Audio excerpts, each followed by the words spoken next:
Welcome to The Nooner, a daily dispatch of open-ended ideas from J.E. Peterson, but you can call me Jordan. For best results, head over to Substack, where you can sign up to get the Dispatch's Weekly Digest, which includes some extras that I don't share anywhere else. You can find a link to that in the description of this episode. Alright, here's today.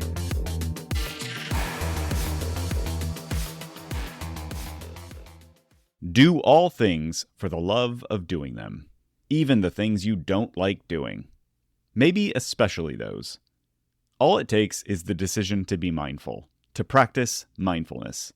And the practice of mindfulness is nothing more or less than paying close attention to the present moment, the present task, the present vibe.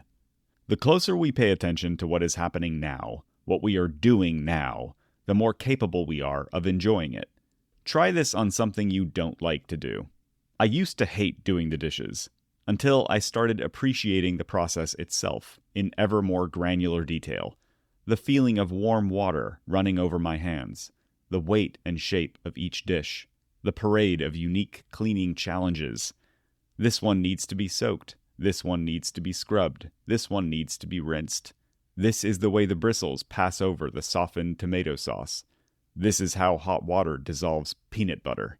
This is how the water builds up over the blocked drain, and this is how it moves when the disposal runs. This is the way the dishes fit together in the dishwasher. This is the sound of a towel pushed across clean glass. Still, I sometimes resist doing the dishes. I'm tired or short on time. But then I remind myself that as soon as I start, the fatigue and anxiety will melt away under the ritual. Another example. My morning jog, and the pain in my ankles and knees at the start. How it slowly abates as my limbs warm to the movement. How my breath falls into a familiar rhythm. How the air feels as it enters through my nose and leaves through my mouth.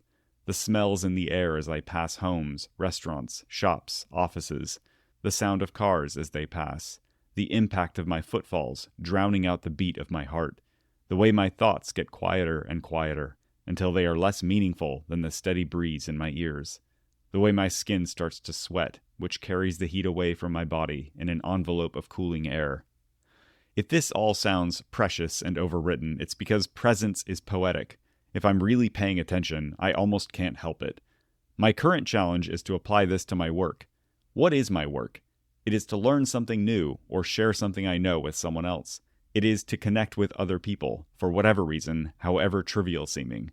It is to ask and answer the question of how I can give someone a little bit of delight or relief.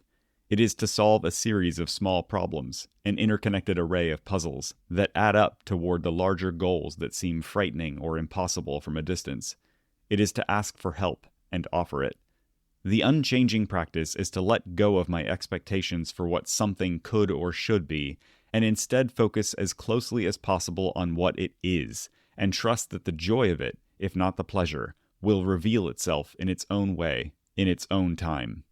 This way of living and working might seem radical or monkish or maybe even pretentious, depending on your perspective and experience, but I'm convinced that it is the healthiest and most balanced way to do anything.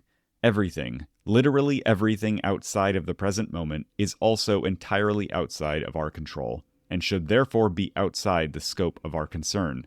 Not that we don't care what happens, but that we let go of the madness of trying to control outcomes rather than actions, and instead do all things for the love of doing them. If you like today's episode, I hope you'll share it with someone.